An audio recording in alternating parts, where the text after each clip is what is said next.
the main thing to see in MVC here, for those of you who already know what it is to see how I talk about it, so that when we get into iOS and I start saying things like your model is UI independent, you'll know what I'm talking about and we'll all be on the same page. So this is mostly kind of getting us all on the same page terminology-wise. So MVC, Model View Controller, is essentially a strategy for how to organize all the classes in your application. And what we do fundamentally is we divide all the classes into one of three camps: the model camp, the controller camp, or the view camp. And how do you decide what goes in each of these camps? Well, the model is essentially the what of your program. What is your program? So as we're doing this MVC talk, I'm going to talk about our first application we're going to build, which is a card matching game. Okay, so we're going to build this game. It's got a bunch of cards on the screen, like playing cards, you know, ace of clubs and all that. And you're going to be able to go choose the cards, and you'll get certain points if they match, like the suit matches or the rank matches or whatever. You get more points, less points, whatever. But you're doing that. In that kind of application, a little card matching game, the cards and the deck and even the logic for how the game is played are all UI independent and in the model. Okay? So how the cards get drawn on screen is the job of the controller. So the controller is its job to figure out how am I going to take this set of cards and display them on screen and then animate their movement and things like that. Okay, that's up to the controller. So the controller controls how the model is presented on screen. And the view is the minions, the classes that the controller is going to use, kind of like the building blocks, the Lincoln logs. I don't know, maybe that's before all of your time, but you know, the things we're going to do to build our UI, we're going to use in the view. So the stuff that's in the view is pretty generic, okay, generic UI elements. The stuff in the controller is very specific to how your UI works, and the stuff in the model is completely independent of how your UI works, okay?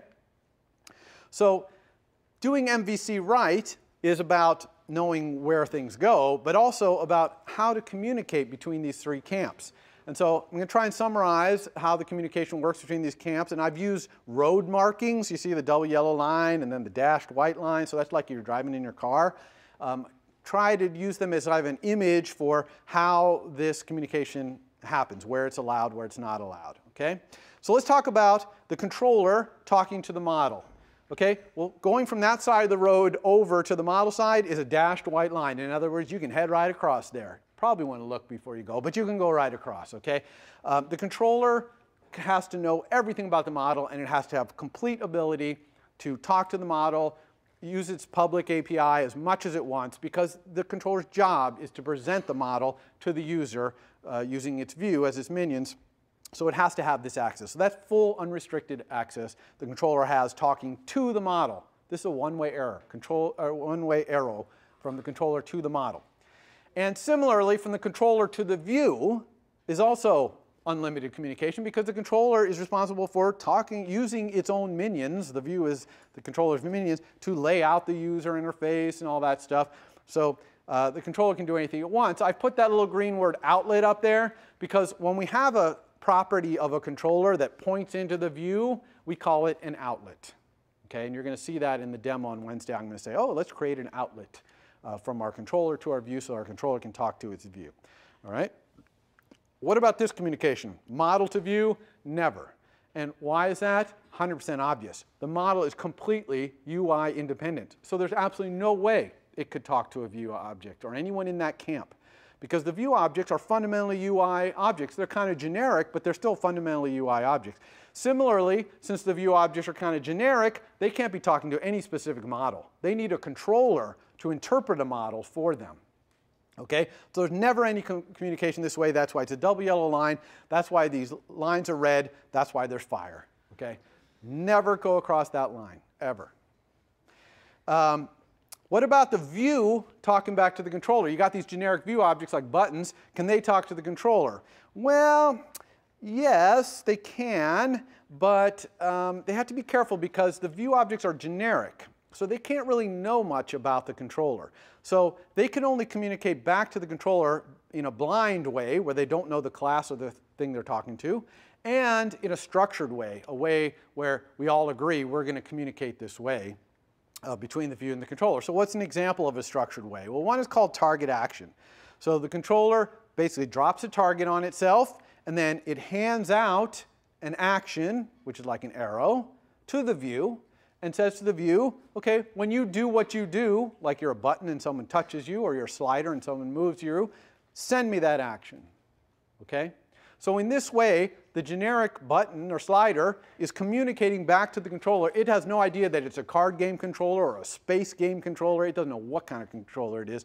All it knows is that when something happens in itself, boom, it sends a message to the target. So that's a blind, simple, structured way for the view to communicate with the controller. Okay? But what about more complicated ways? Sometimes the view, things are happening in the view that are somewhat complicated, and the controller needs to be informed of what's going on, synchronizing what's happening. And one way to think about this is these words I've put up here, will, should, and did. When the view is kind of like, let's say I'm a scroll view and I'm scrolling around, and I want to let the controller, somebody, know that the user just did scroll. Okay? Or the user puts down the touch and is about to scroll, I want to let the controller know the user will be scrolling. Okay? Or the user puts the touch down and the scroll view wants to know, should I allow the user to scroll here? Is that allowed? All those things, the scroll view itself might not have enough logic to know the answer to those questions.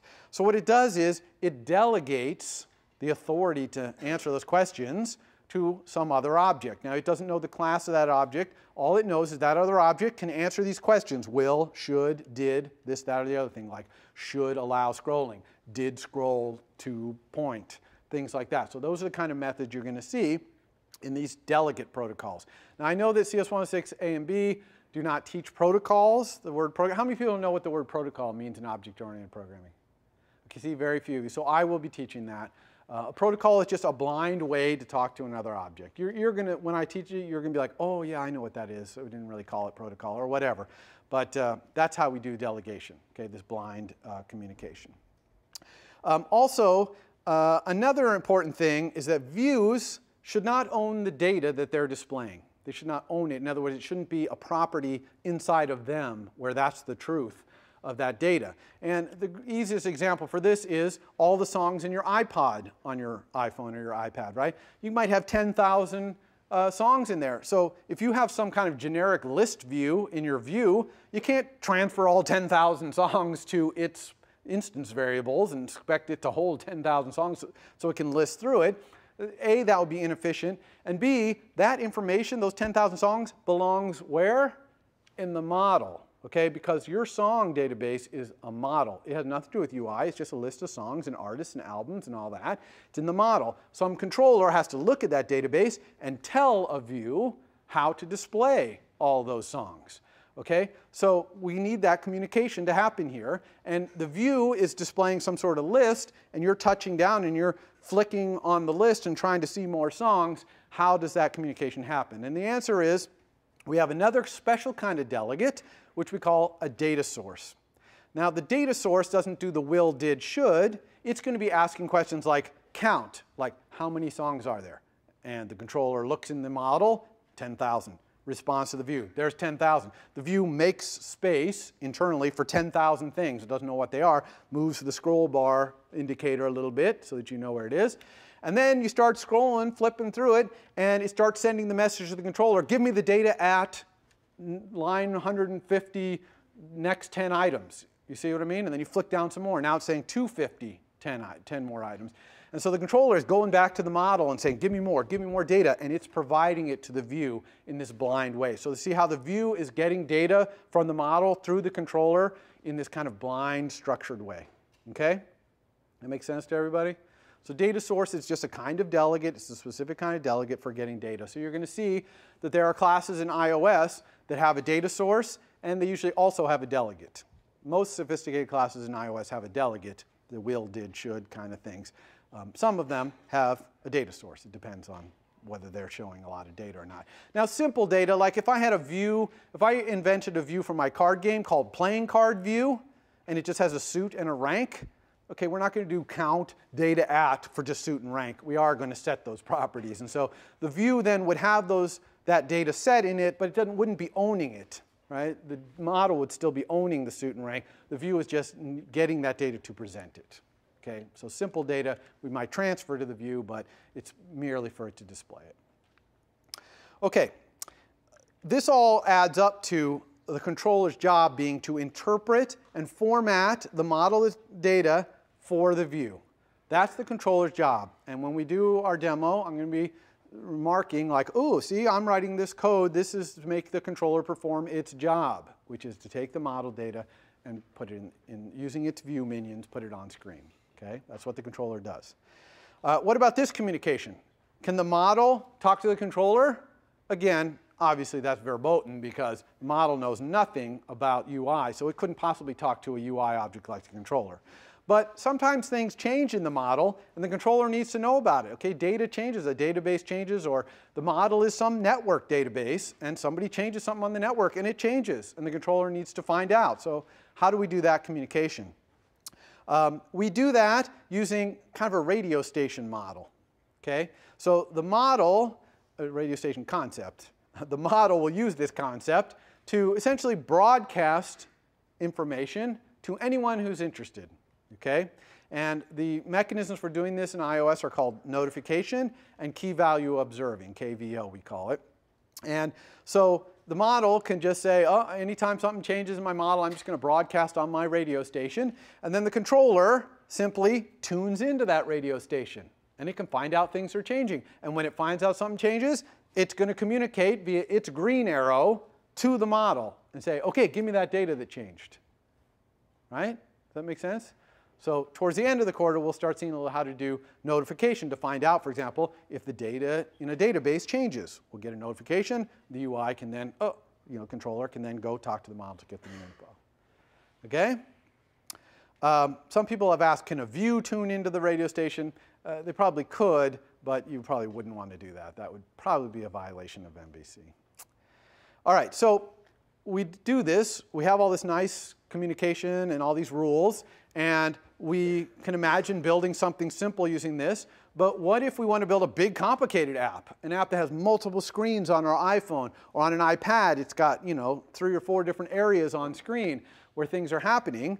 How do we do that? Well, we're essentially going to combine multiple MVCs, okay? Because an MVC can use as part of its view another MVC, okay?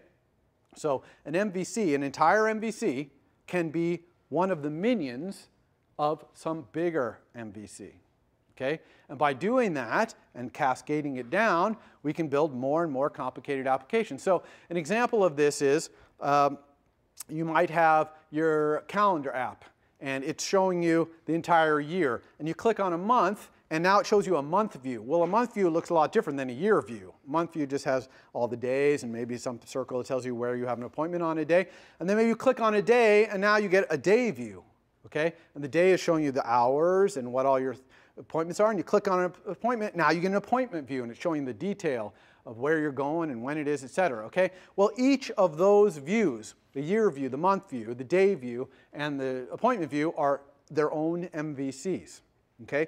But you can see how the last 3, okay, are used as essentially a minion of the top level view, the year view, to show more detail. Okay? So the year view, you click on a month, it's going to use the month view MVC to show more detail. So it's part of its view. Okay? So you see this all